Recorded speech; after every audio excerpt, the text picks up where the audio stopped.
Top quality और consistent performance के लिए सिर्फ सिल्वर पंप नाम याद रखना। વલસાડના ખતલવાડા ગામે ટોકર ખાડીમાં ફીણવાળું પાણી જોવા મળ્યું, જ્યાં ખાડીમાં કેમિકલવાળું પાણી છોડ્યું હોવાની આશંકા છે અને અગાઉ પણ કેમિકલયુક્ત પાણીથી માછલીઓના મૃત્યુ થયા હતા। વારંવાર ફીણવાળા પાણીથી સ્થાનિકોમાં રોષ વ્યાપી ગયો છે।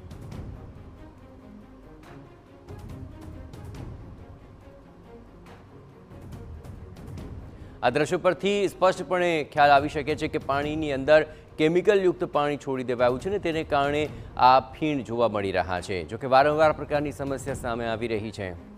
વધુ વિગતે વાત કરવા જોડાઈ રહ્યા છે ટીવી 9 સંવાદદાતા નિલેશ ગામિત। નિલેશ, પાણી પ્રદૂષિત થયું છે, કયા કારણો સામે આવી રહ્યા છે અને કયા એવા એકમો છે કે જેની પર આશંકા છે કે તેમણે કેમિકલયુક્ત પાણી આ વરસાદી પાણી સાથે છોડ્યું છે?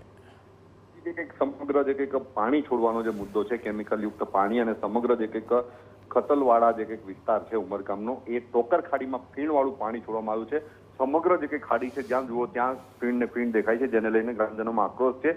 આજુબાજુમાં જે કંઈક ઇન્ડસ્ટ્રીઓ આવેલી છે, ઇન્ડસ્ટ્રીઓમાંથી કઈ ઇન્ડસ્ટ્રીમાંથી છોડવામાં આવ્યું છે એ તપાસનો વિષય બની ગયો છે। ખાસ કરીને આ જે ખાડી છે એ ખાડીમાં દર વખતે આ પ્રકારના દ્રશ્યો સામે આવતા હોય છે। ચોમાસા દરમિયાન આ પ્રકારની ગતિવિધિઓ કરવામાં આવતી હોય છે। ગયા વર્ષે અને આ સમગ્ર વર્ષ દરમિયાન આ રીતે ઘટનાઓ ઘટી હતી, જેમાં માછલાઓ પણ મરી જવાની મોટી ઘટના ઘટી હતી, જેને લઈને લોકોમાં આક્રોશ છે। હાલ જે કઈ ઇન્ડસ્ટ્રીમાંથી છોડવામાં આવી છે એ ખબર નથી પડતી, પરંતુ જે કંઈક ઇન્ડસ્ટ્રીઓ આવી છે એ નદી કિનારે આવેલી છે। જીપીસીબી દ્વારા તપાસ કરવામાં આવે તો સમગ્ર ઘટનાક્રમમાં કઈ ઇન્ડસ્ટ્રી દ્વારા અને કયું કેમિકલ છોડવામાં આવ્યું છે અને કેટલું હાનિકારક છે તપાસ થઈ શકે તેમ છે। પરંતુ જે જીપીસીબી અધિકારીઓ જો રસ દાખવે તો સમગ્ર જે કંઈક કેમિકલ છોડવાની જે કંઈક ઘટના છે એમાં તપાસ થઈ શકે અને આગળ ઘટના જે કંઈક આગળ તપાસ વધી શકે।